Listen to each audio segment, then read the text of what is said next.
In this director's log, I'm going to introduce you to Sarah Folk and Kathy Apple, our primary and intermediate Spanish teachers. They're going to walk you through our Spanish program here at the lower school. Tóquense el estómago. Ay, mami. Oh. Have to close your eyes. Simón no dice. ¿Cómo te llamas? Yo tienes 20 de febrero.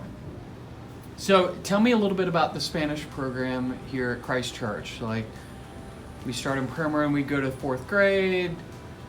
Start us off with it. Lead us through the program. Okay. So in primer and first grade, we're focused on getting the children used to hearing the language, getting used to trying to take a little bit of risk with it to try to see what kind of naturally comes out as they start absorbing the language. So we do a lot of games, a lot of movement, a lot of dancing, a lot of play, because that just kind of lets the children naturally acquire the language. Everything that I say and do is very intentional, that when I'm speaking in Spanish, and we do use a lot of Spanish in class, that it's very clear what the meaning is of what I'm saying, so that they can attach that meaning in their own brain to start pulling the language in.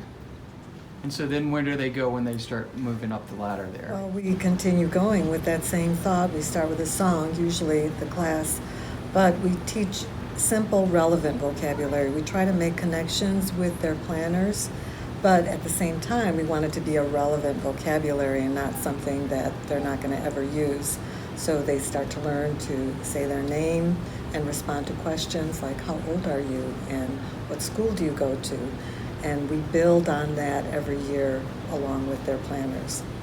I've been blown away by how fluid the students are in being able to have some very simple conversations. We see the kids using that. We see you guys using a lot of Spanish. Like, Right. How does that work?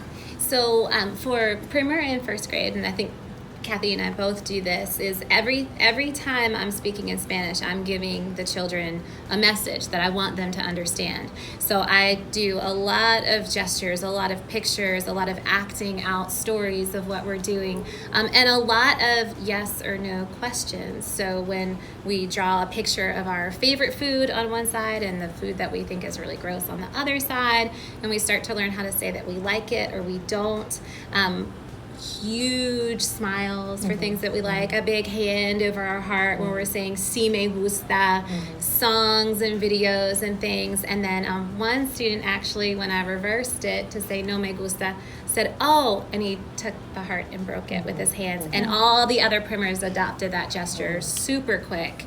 And so they all remember now no me gusta and how to say yucky and things. But I'm looking for, can they answer me with a yes or no? Do they understand the question I've asked them in Spanish? When they get to Kathy, she's getting them building in phrases and chunks and Right. sentences And onto there's what they lots already know. of repetition along Yes. with, so we can constantly Spiral. review, teach a little bit more, review. When they come in, they immediately ask me, what are we doing today? Are we going to do our puppet show? Are we going to do... So they're looking forward to it. Yeah, they seem very comfortable speaking language. I'm always blown away in chapel when we sing the Spanish lyrics. Yeah. That I'm trying to remember my 8 years of Spanish that I can barely remember, and then I listen to the students. Their pronunciation is Yeah, pretty good. it is. It is. They do. They're not afraid to mimic what you're saying and copy the words that you're saying. And it doesn't make them nervous to stand up and use the Spanish. Later, I've been told by the other teachers is that when they get to high school, that Spanish 1 is basically done because they've got all those foundational vocabulary words and sentence structure without even realizing that they're getting it. Now, y'all are part of the foreign language department here at the school. So you guys your department covers what languages? Spanish, German, French, Chinese, Mandarin Chinese. and yeah. Latin. and Latin. Latin. So not all students They go... get to choose. Right. When they get up into middle school, they get to start to choose. But coming from when I was in high school, the students that have had the Spanish background, the Latin background, whatever language they're choosing to go into, other than Chinese may be a little bit less helpful, but they still get the basic concept of switching into another language and how to acquire that in.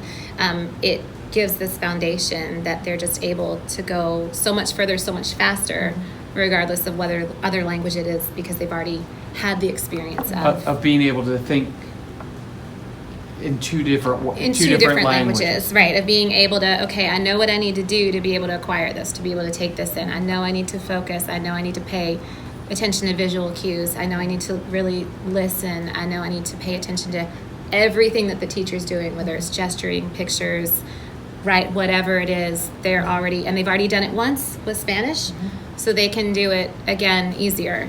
Their brain's already trained to do that. Yeah. 3, 4, 5, 6, 7, 8. Mi nombre es Esther. Yo tengo 9 años. Alto. Tu panto no es de negro y feo. Botas rojos y papel corto.